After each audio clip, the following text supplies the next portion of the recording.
After 8 years of Justin Trudeau, our cost of living is higher than ever, our streets are more dangerous, and our nation is more divided.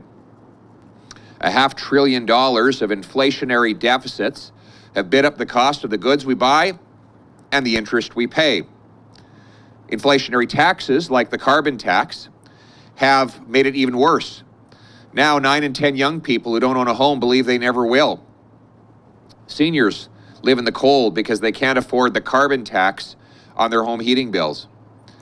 And Canadians struggle just to gas up their vehicles in order to get to work. These are all direct results of Trudeau's inflationary policies.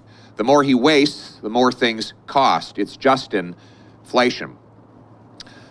Our streets are more dangerous as a tiny minority of prolific, repeat violent offenders commit one offense after another, only to be released by Trudeau's broken bail system and to commit new offenses without any time behind bars.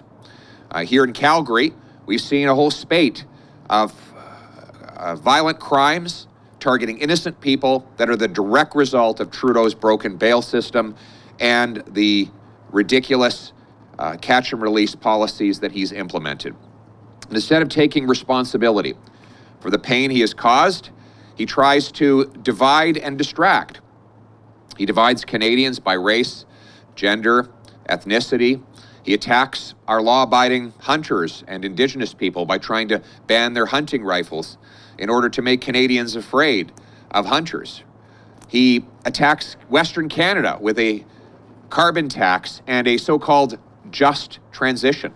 Well, we know what he means by just transition. He wants to shut down entire industries that are the backbone of this country.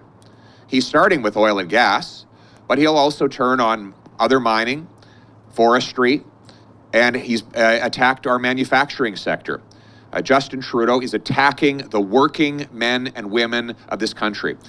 And a Poilievre government will reverse course. I will replace the hurt Trudeau has caused with the hope that Canadians need.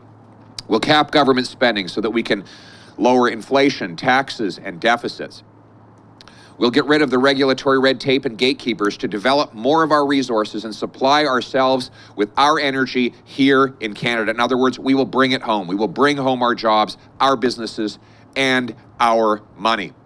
We will allow First Nations people the chance to take control of their money rather than sending it to Ottawa and having overbearing bureaucrats decide for them. Now, this week, I will be speaking to the National Council of Chiefs who are fighting to end poverty through resource development here in Canada.